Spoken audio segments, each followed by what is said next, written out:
When it comes to investing, something that is high risk can actually be low risk in the right circumstances. And that is because there are different types of risk. The investment itself and the investing strategy can have different levels of risk. But your personal financial situation and the timeline to your goals also influences your risk.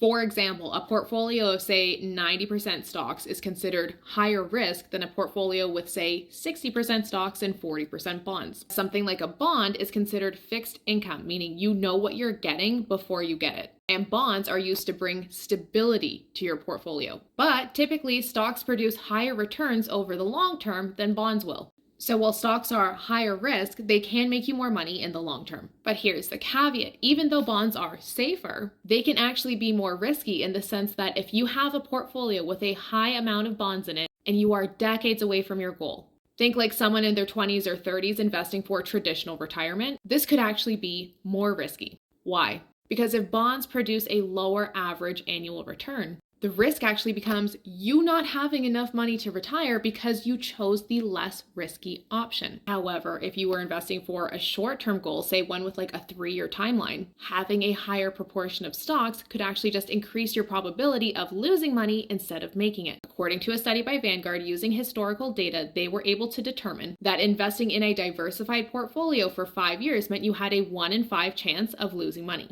As time went on, the risk of losing money decreased, and at the 20-year mark, this actually dropped to 0 based on their data. Additionally, there are specific investing strategies that are more risky, like day trading or putting all of your money into a single stock. When you put all your eggs in one basket, you are lacking diversification, and this is called concentration risk. Lastly, your risk is influenced by your personal situation. So if you don't have an emergency fund, if you have high interest debt that is hard for you to service, even with the right investing strategy for your goal, it's still possible that you cause you to lose money. Let's say you put all of your extra cash into the stock market and then the stock market corrects like it does. The stock market corrects on average once every 2 years. For the people who are prepared properly and they have their financial foundation in place, this is nothing to be worried about because it just presents a buying opportunity. But for people that don't have their financial foundation in place, let's say an emergency comes up and you don't have the cash to cover it, or your high interest debt becomes unmanageable. You put yourself in a situation where you've put all your extra money into the stock market and now you are forced to sell while the market is down. It's not the market that caused you to lose money at that point. It's you that's causing you to lose money. You are locking in your losses.